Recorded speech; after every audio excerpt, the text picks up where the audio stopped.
राधा माधवा कुंज बिहारी, राधा माधवा कुंज बिहारी,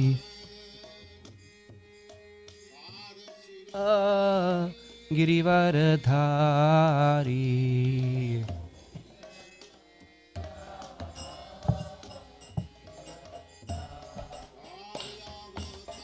यशोदानंदन ब्रज जनरंजन,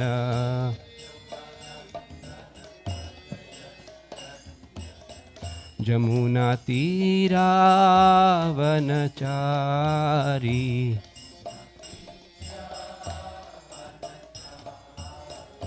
जय राधा माधवा कुंज बिहारी।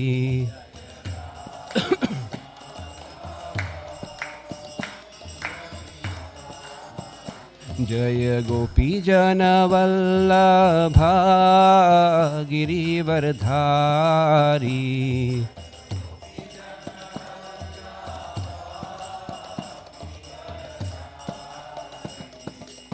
यशोदानंदन ब्रज जनरंजन,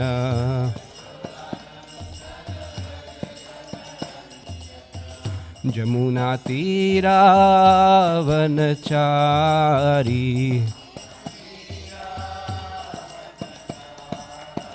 जय राधा माधवा कुंज बिहारी।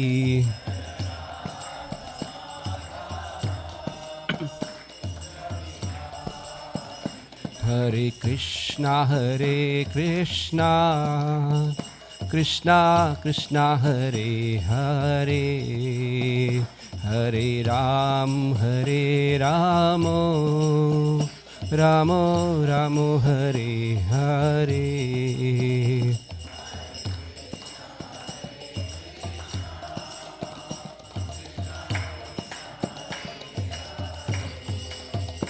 हरे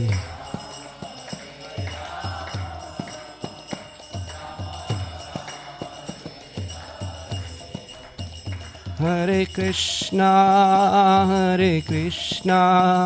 कृष्णा कृष्णा हरे हरे, हरे राम राम राम हरे हरे।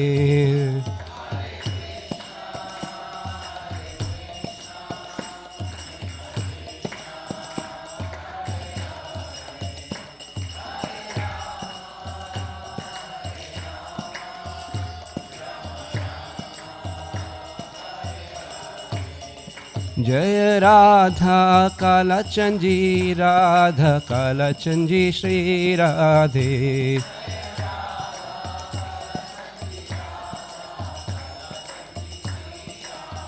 जय राधा कालचंजी, राधा कालचंजी श्री राधे।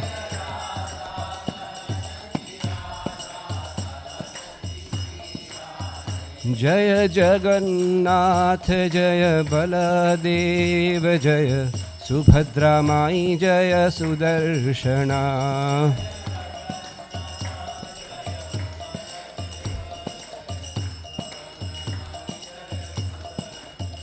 जय गौरनीताई गौरानीताई, गौरानीताई जय गौरानीताई।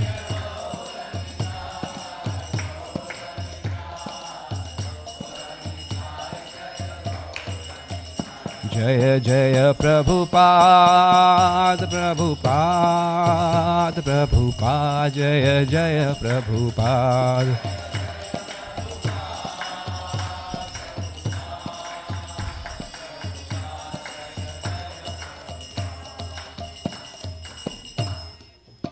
जय हरिनाम संकीर्तन की जय। Hare Krishna, dear devotees. My name is Balram Haridas, and one of the senior devotees asked me to share some excerpts on Srimad Bhagavatam, so I'm rendering my service. There are many exalted Vaishnavas here, and I'm too tiny of a sadhaka. So before I start, I seek all of your blessings. Kindly keep your blessings that I may not concoct, and that whatever I may speak may come out of what I have heard, and may it be for my purification and for your pleasure. So with those blessings of yours, I can share. In our Gaudiya tradition, we begin by paying our obeisances, our prayers to our previous acharyas, because we understand this knowledge that is given to us has come to us with great sacrifices. So we'll begin with our prayers, Mangalacharan prayers. Those of you know may kindly sing along. If you do not know, you can pay your obeisances to your dear most beloved teacher in your heart. Om Ajnanatimirandhasya Jnananjana Shalakaya Chakshurunmilitam Yena Tasmai Shri Gurave Namaha. Sri Chaitanya Manobhishtam Sthapitam Yena Bhutale Swayam Rupaha Kada Mahyam Dadati Swapadantikam. Vandeham Shri Guru Shri Juta Padakamalam Shri Gurun Vaishnavamscha Shri Rupam Sagrajatam Sahagana Raghunathan Vitantam Sajivam Sadvaitam Savadhutam Parijana Sahitam Krishna Chaitanya Devam Shri Radha Krishna Padan Sahagana Lalita Shri Vishakhan Vitamscha. He Krishna Karunar Sindhu Dinabandhu Jagatpate Gopesh Gopika Kanta Radha Kanta Namosute Tapta Kanchana Gaurangi Radhe Vrindavaneshwari Vrishabhanu Sute Devi Pranamami Hari Priye Vancha Kalpatarubhyascha Kripa Sindhu Bevacha Patitanam Pavanebhyo Vaishvanebhyo Namo Namaha. Jai Sri Krishna Chaitanya Prabhu Nityananda Shri Advaita Gadadhara Srivasadi Gaura Bhakta Vrinda. Hare Krishna Krishna Krishna Hare Hare Hare Ramo Ramo Ramo Hare Hare. Hare Krishna. So, we'll begin with a question, because entire Bhagavatam begins with a question. Question is very simple. Who all here are hearing the word Srimad Bhagavatam first time today in their life? Wonderful. That helps me a lot. Who all thinks here that Bhagavatam or Bhagavad Gita are folklores, stories, and not truth? Also great.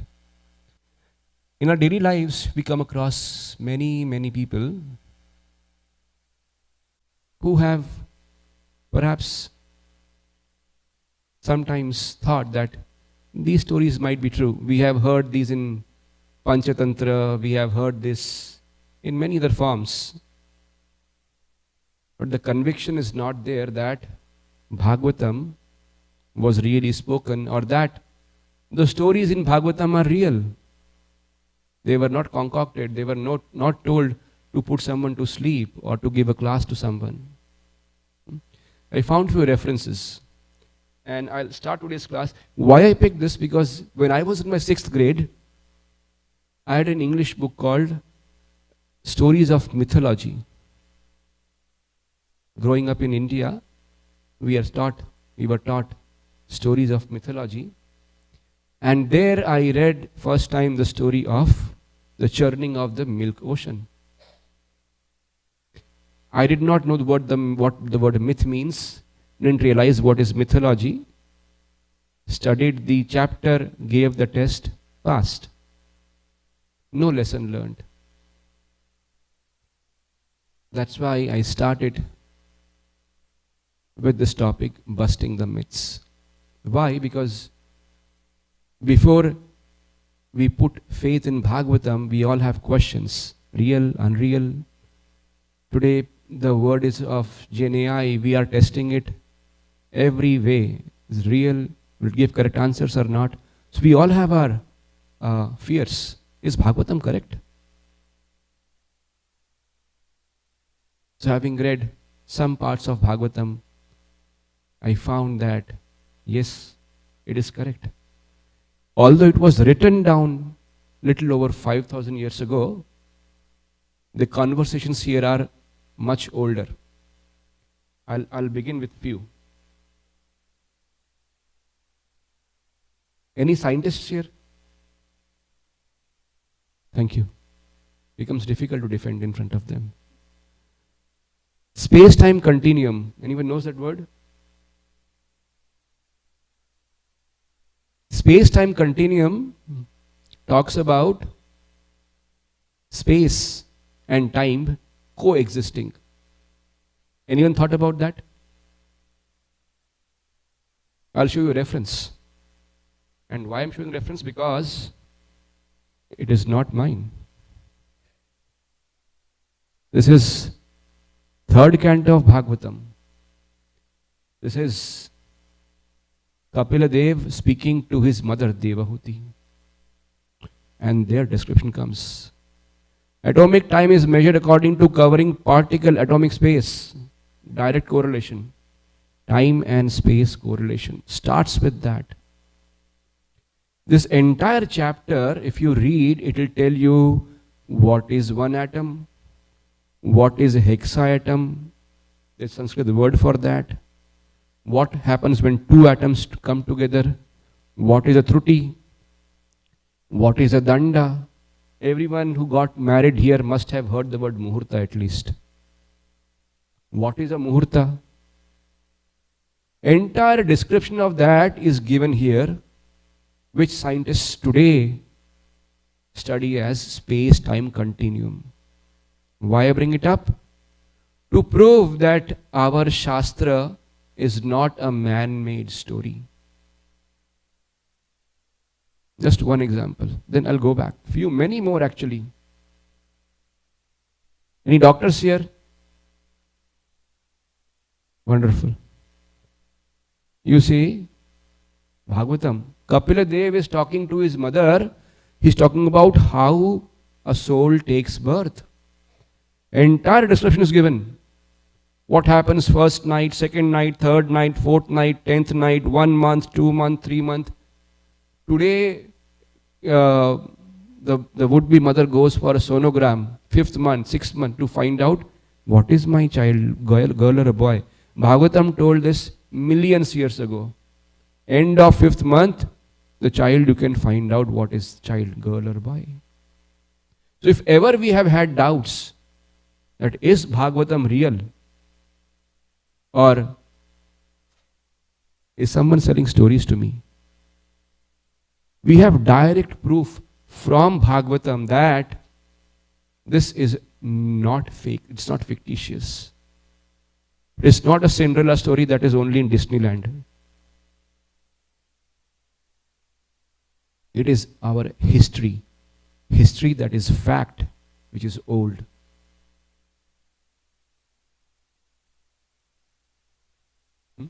So much more. We talk about the cyclic nature of time. There are theories on that. We know anyone here who does not know Big Bang theory. Everything originates from one Big Bang from a tiny point. Scientists call it as singularity concept. We know that Supreme Lord lies down and from his lotus feet, the Mahatattva comes out. There is entire description of that in 3rd canto and 2nd canto. So what we study today, what scientists have somehow been able to reach today, is not fictitious. It is not their invention today, it is their discovery.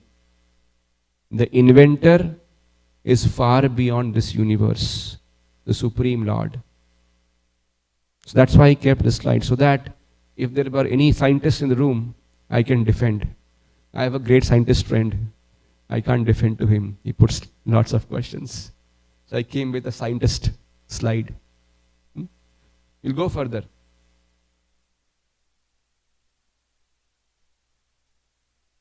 Now, some may say, okay, it's not fictitious, but the stories are casual. A boy wants to wander around, wants a kingdom, he gets a guidance, starts praying. Tiny boys, they keep playing. Is it casual? Anyone here who has seen someone on deathbed? A person on deathbed does not have the courage to speak lies.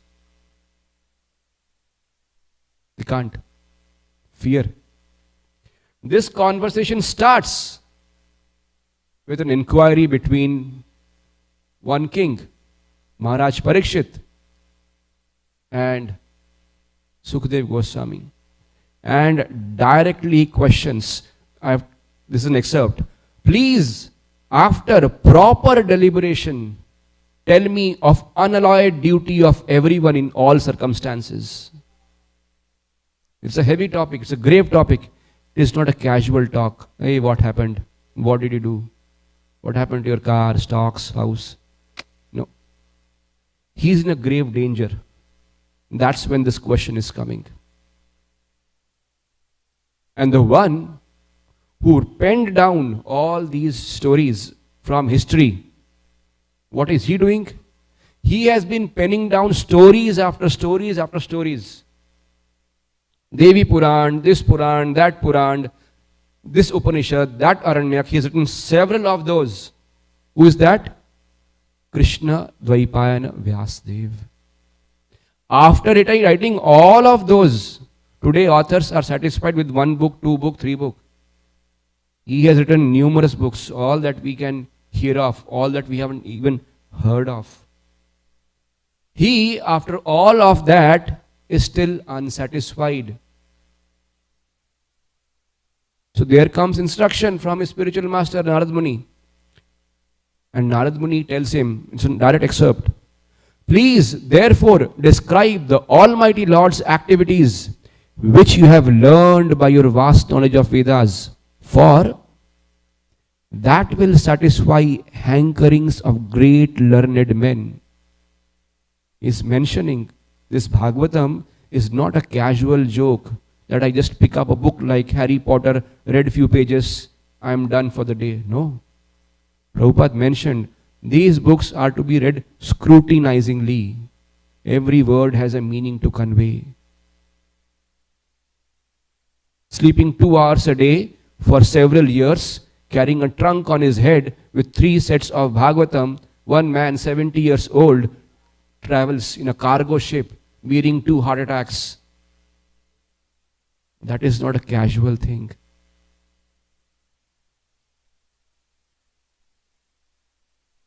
Going back, and at the same time it says it mitigates the miseries of masses of common people who are always suffering from material pangs. Indeed, there is no other way to get out of such miseries. This is the subject matter of Bhagavatam. When we are sick, we go to hospital in need of cure, that someone will cure me. Just like body needs cure, needs medicine, our soul. This body is a deha.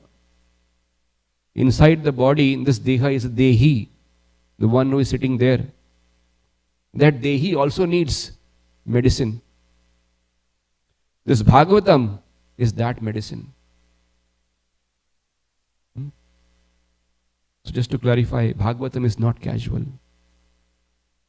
The reason Prabhupada took so much of trouble to translate Bhagavatam. Prabhupada's spiritual master Srila Bhaktisiddhanta Saraswati Thakur, he was once in Dhaka for a discourse. 1 month they spoke on only one verse of Bhagavatam. Just one verse. And he made it clear, he can go on for many more years just on the first verse. That is the content that is available in our transcendental literatures. Our Harry Potter has to write one more book every time. Bhagavatam is not joke, it's a serious matter. It was given for a purpose. Let's see further. These are direct verses from Srimad Bhagavatam. All of us coming from a pious background understand these four words: dharma, artha, kama, moksha. Anyone here who does not know these four words? Dharma, artha, kama, moksha. Great. Bhagavatam says this, hear this: Krishne swadhamopagate dharma jnanadi bhisaha. Krishna swadham upagate. Krishna went back to his own abode. He went, what did he do? He took back dharma and jnana also. My goodness. Dharma goes back. What are we practicing today? No dharma left. Then how are we practicing dharma? If Lord goes back to his own abode and takes back dharma with him, what is left? What is the hope for us? Next line says, Kalau nashtadusha mesha pura narko adhunodita. Prabhupada translates, this Bhagavad Puran is as brilliant as the sun, and it has arisen just after the departure of Lord Krishna to his own abode, accompanied by religion, knowledge, etc.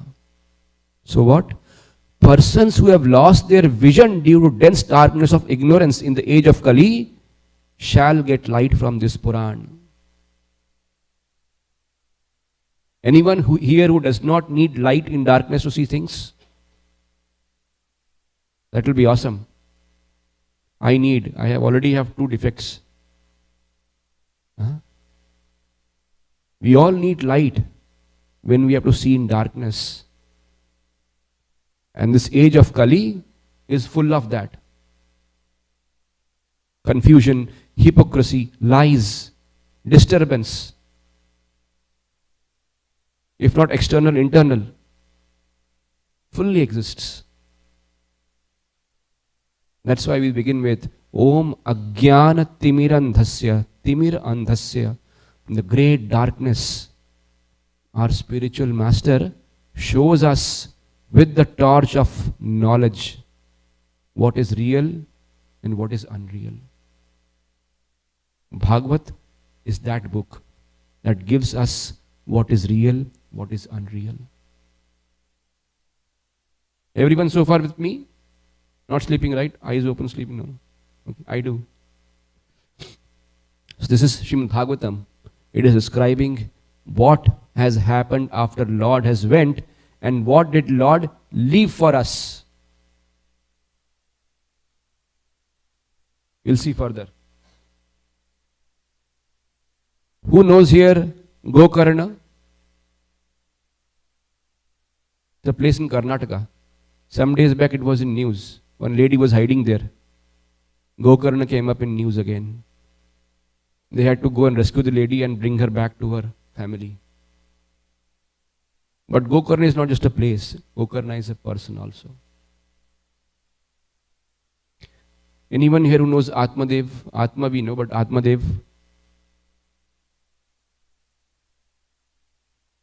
Okay. Many would know, I know. Out of humility, not saying, but you know. Our Shastra gives a very poignant, very clear example of what is Srimad Bhagavatam. And the story comes in Padma Puran. Once, as I say in English, once upon a time, there was one Brahmin, again living in India only, on the banks of Tungabhadra river.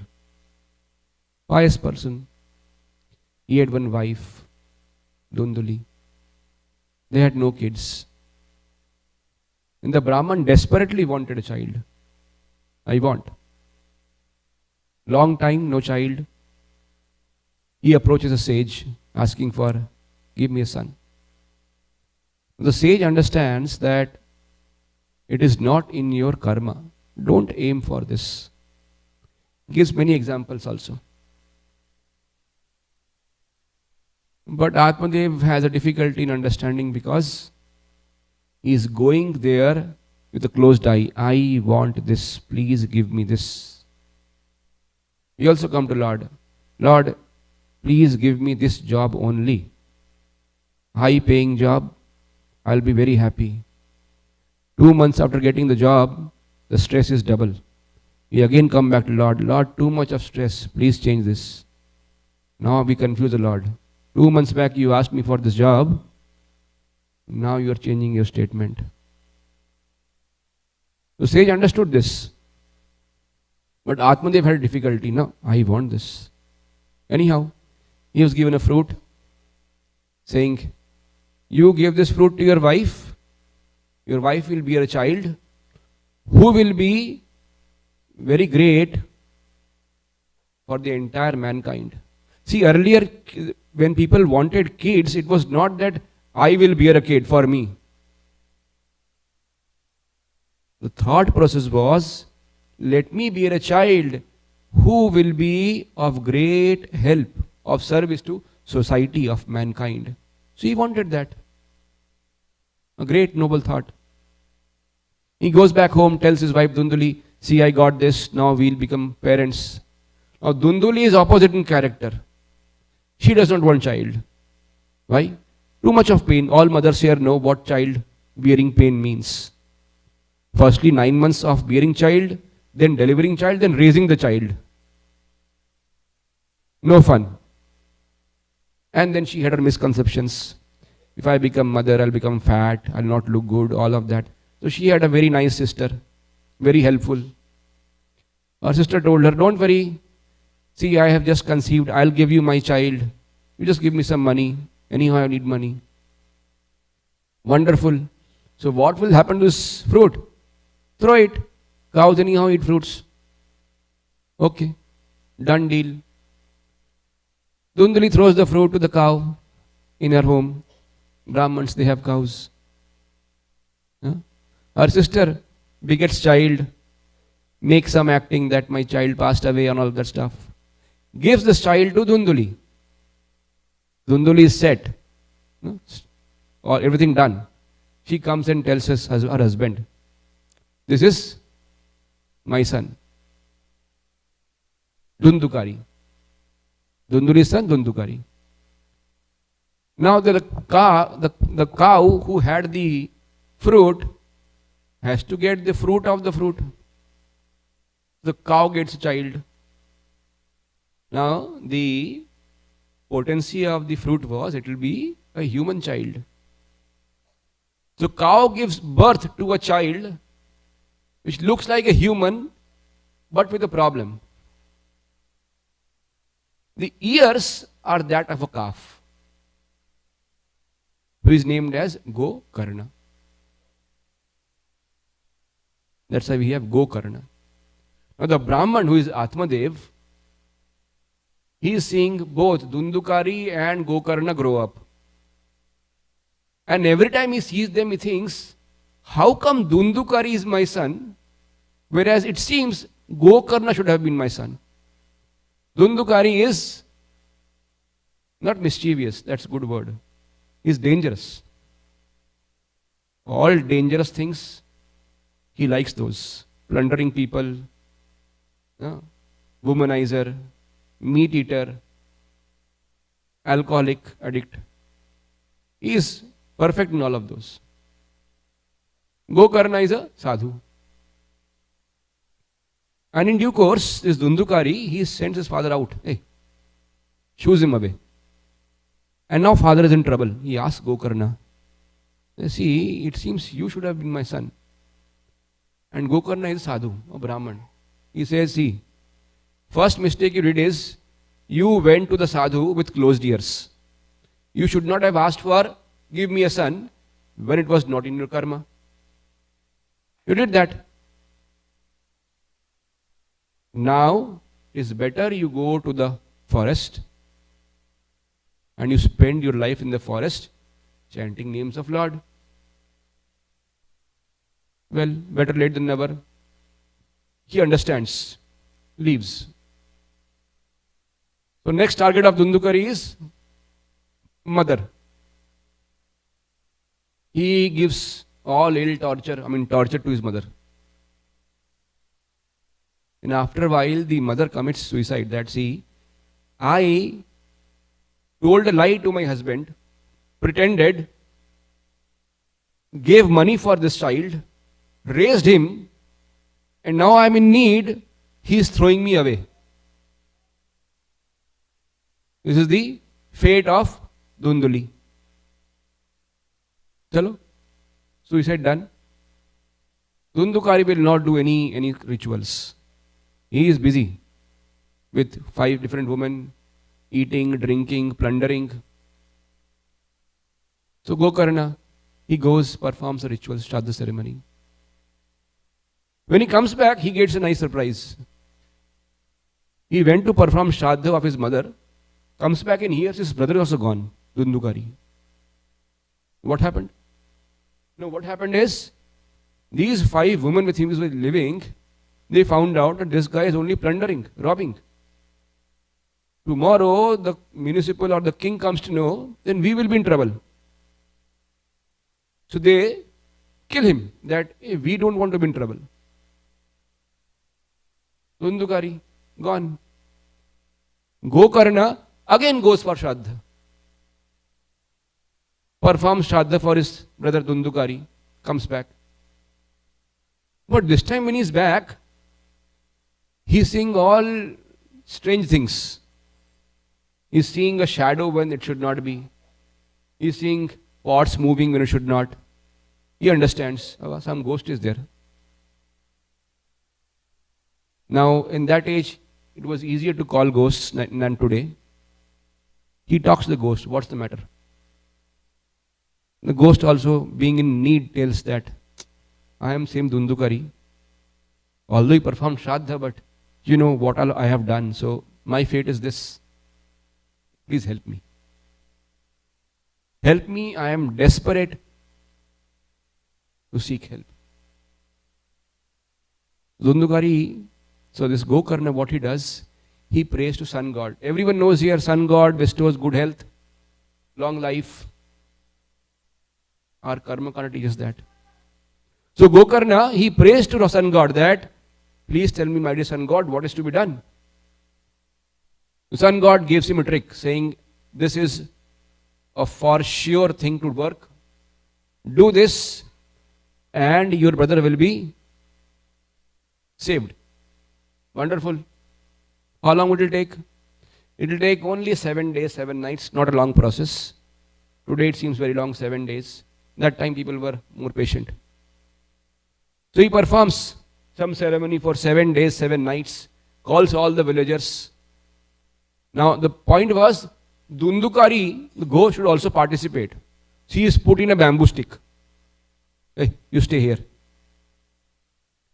But what they observe is, every night when the ceremony is finished, the bamboo sticks notch. Bamboo sticks has notches, right? It's not plain. The notches break. One notch, one notch, one notch. And at the end of 7th day, when all notches are broken, this Dhundhukari, who is a ghost, who did no pious activities his entire life, rather opposite, he receives the body of a Vishnu Dut, 400 form of Vishnu. And he goes back. Vaikuntha. Nice job done, right? Enjoyed all life. For some time became ghost. Took part in a ceremony. And done.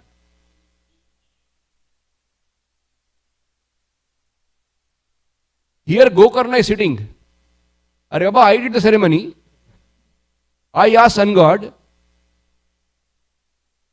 what about me? What about all of these people? Then he gets the answer. See, you performed the ceremony this guy who was in great need, his intensity and his faith was much more than yours.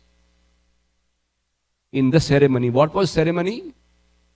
The ceremony was studying Srimad Bhagavatam for 7 days and 7 nights. This is a story in Padma Puran. We do cross references, right?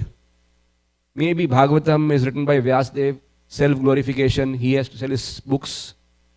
No. Padma Puran, written much before, is glorifying stories which are glorifying Bhagavatam. So that's where we get to know that Bhagavatam or the stories narrated in Bhagavatam are not ordinary. If it has the power of purifying and delivering someone such sinful, what to talk of those who take shelter of Bhagavatam regularly?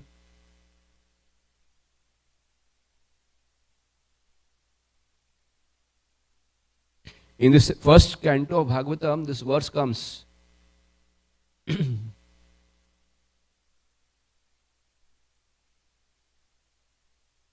I forgot. Anyhow, the translation is that simply by hearing and reading Bhagavatam from a bona fide source, what happens is the Lord Himself, these knots of the heart which are full of the anarthas, He vanquishes them. First canto, second chapter. He vanquishes those. And here is a direct example, full proof of that, that a ghost who is stuck in a bamboo tree, simply by hearing Srimad Bhagavatam from a bona fide source with all his faith, has been liberated, not just liberated, but granted the body of a Vaikunthavasi. That is power of Bhagavatam.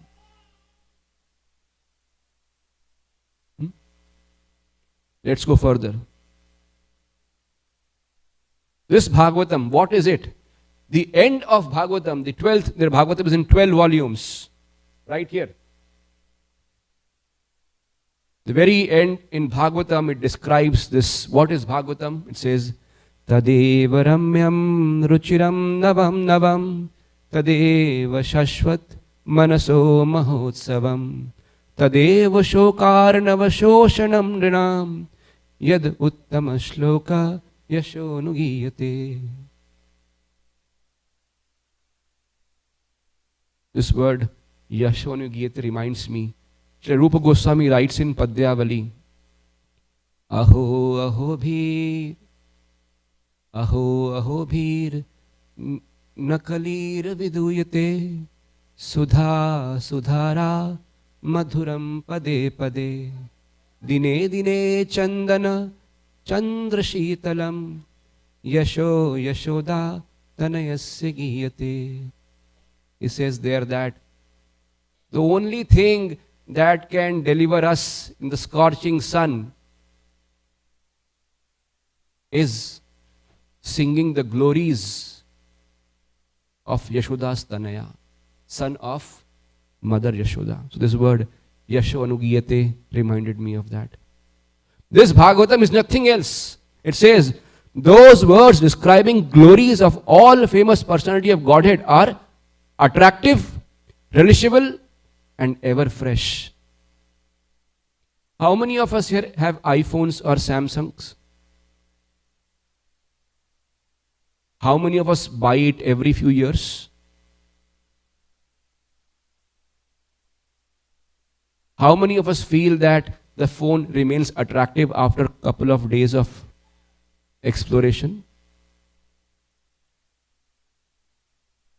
Bhagavatam says always attractive, always relishable, and ever fresh. Does not become stale. Indeed, such words are perpetual festival for the mind. We all like festivals, right? This is the best season. Balaram Purnima went, Janmashtami, Radhashtami, Bahulashtami. Oh, sorry, yes. 7th is the boat Nauka Vihar. Then will come Bahulashtami. Oh, before that is Haridas Thakur's Disappearance Day, Ganesh Chaturthi. Then entire Gaudiya festival season is there. From July till November end. Full. Masti. Bhagavatam says it is a perpetual festival. It is not that starts at a day and ends the next day. No. Perpetual. You read Bhagavatam and simply contemplate on the pastime of the Lord. It is a perpetual festival for the heart.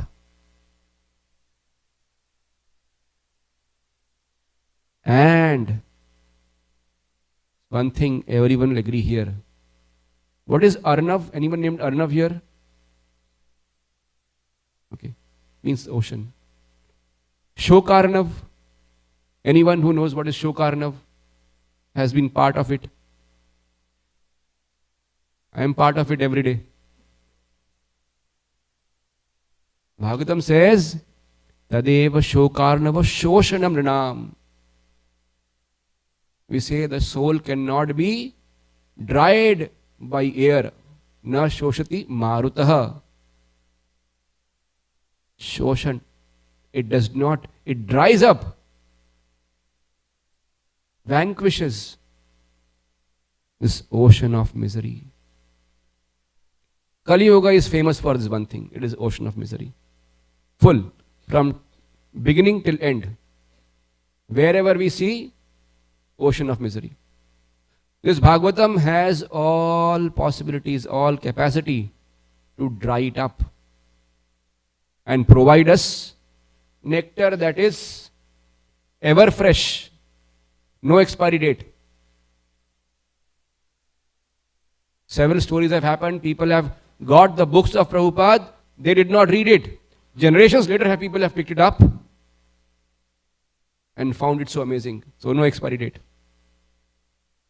That is what Bhagavatam is about.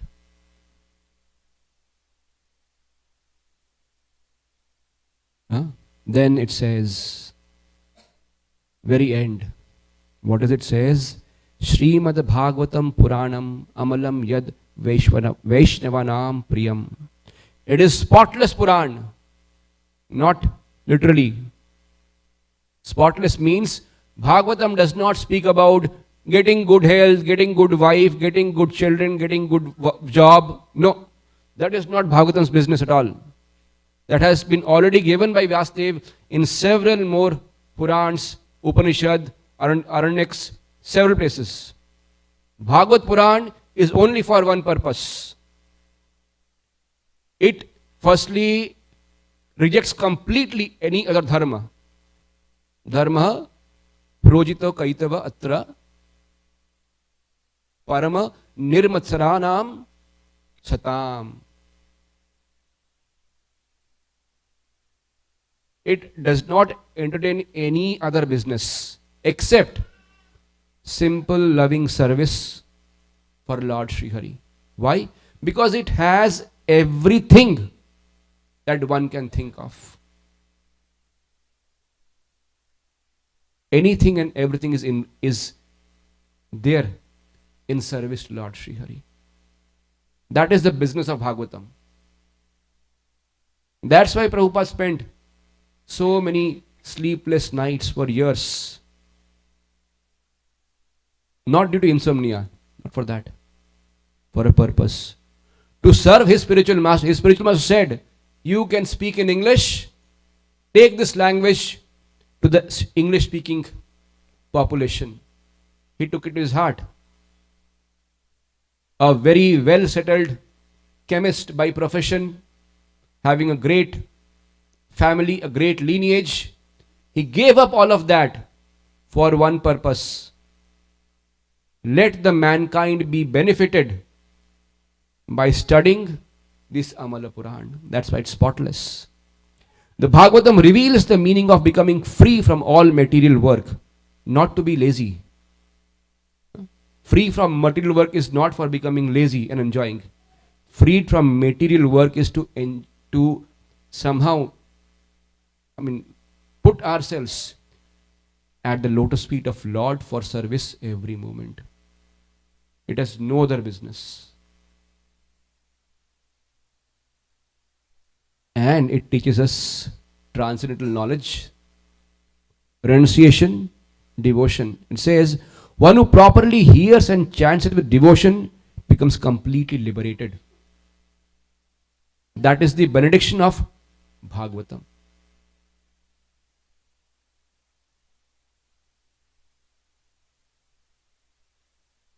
Now we know all these four circles here. Dharma, Artha, Kama, Moksha. We do dharma. All of us have done puja for visa, puja for passing tests. Once test is passed, then the fruit is you get a job, the Artha. You get a job, you go out, enjoy, the Kama. And the cycle is vicious. We keep doing this. Dharma, Artha, Kama, Dharma, Artha, Kama, Dharma, Artha, Kama. Life finishes, end of it we say, now moksha. What did we do for moksha? Whole life we have done Dharma, Artha, Kama, Dharma, Artha, Kama, simply for the purpose of enjoyment. What entitles us moksha? And what do we get from moksha? Even if we get it.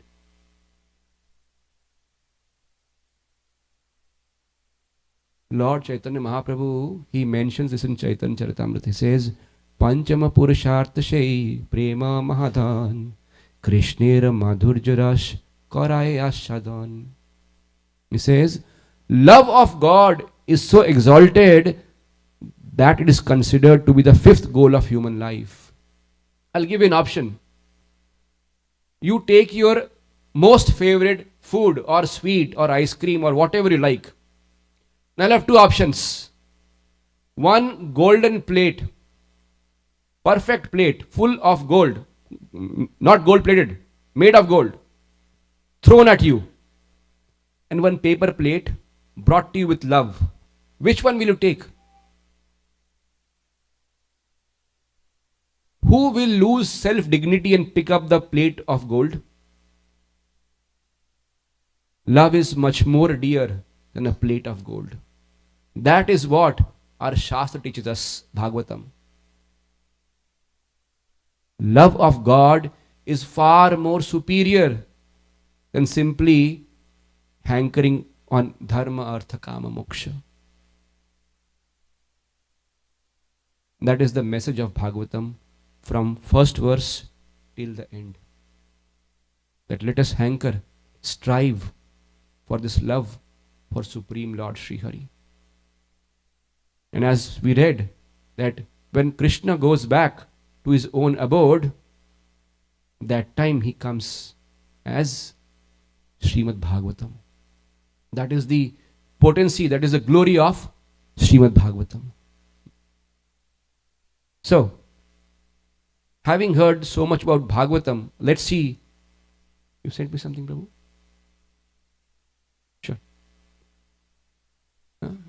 Let's see what Srila Prabhupada asked from all of us. Srila Prabhupada did not write Bhagavatam. He translated, knowing that no one speaks Sanskrit today, he translated Bhagavatam from Sanskrit to English. And then from English it has been translated to many other languages. And for this, it was not easy for him. Sleepless nights, difficulties, bad health. There's a video of Prabhupada at his deathbed, what we call, he is about to leave body. He was not asking for water or what is happening. There's a dictaphone next to his mouth and he's still recording what the translation should be. That was the intensity of his love for Bhagavatam. This is what he did most of his life. Why? Made a quote. I want that every respectable person has a full set of Bhagavatam and Chaitanya Charitamrita in his home. Prabhupada's direct words, quoted 24th January 1977.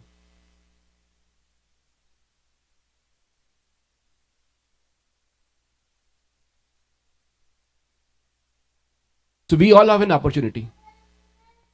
We all have an opportunity to understand and read Srimad Bhagavatam every day in our life. We have an opportunity to give it to our friends, near and dear ones, or donate if you have if you can. It is said here, Bhagavatam says that if one on the full moon day in the month of Bhadra places Srimad Bhagavatam on a golden throne and gives it as a gift, he will attain supreme transcendental destination. This is what we get if we are interested just in ourselves. But if we are in general interested in the welfare of the mankind, then here is the appeal. If you don't have it, please take it. Please consider it.